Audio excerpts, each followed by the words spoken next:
దేవుడు నీ జీవితాన్ని మరలేం చేయబోతున్నాడు, కట్టబోతున్నాడు. హల్లెలూయా. ఎక్కడైతే నువ్వు అవమానించబడ్డావో, ఎక్కడైతే నువ్వు దుఃఖించబడుతూ ఉన్నావో, అదే ప్రాంతంలో నీ తలను మరల ఎత్తి దేవుడు నిలబెట్టబోతున్నాడు. నీ సాక్ష్యాన్ని దేవుడు గొప్ప చేయబోతున్నాడు. నీ పరిస్థితిని దేవుడు గొప్ప చేయబోతున్నాడు. ఎప్పుడో తెలుసా? ఇవన్నీ కార్యాలు ఎప్పుడు జరుగుతాయంటే దేవుని వాక్యానికి ప్రాధాన్యత నువ్వు ఇచ్చినప్పుడు. హల్లెలూయా.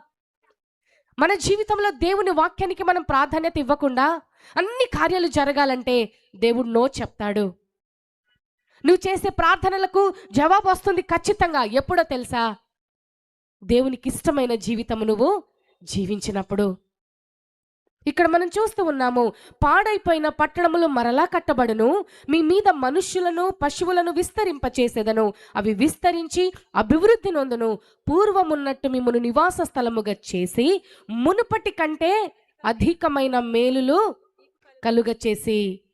హల్లెలూయా. దేవుడి రాత్రి కాల సమయంలో మునుపున్నట్లుగా నీ స్థితిని ఉంచబోట్లేదు. నువ్వెంత కష్టంలో ఉన్నావో అదే స్థితిని దేవుడు నీ జీవితంలో ఉంచాలనుకోవట్లేదు. నీ స్థితిని మార్చాలనుకుంటున్నాడు. హల్లెలూయా. పాడైపోయిన పట్టణములనగా పాడైపోయిన నీ జీవితము, పాడైపోయిన నీ కుటుంబము, పాడైపోయిన నీ యొక్క బంధాలు మరల దేవుడు తిరిగి కట్టాలని ఇష్టపడుతూ ఉన్నాడు.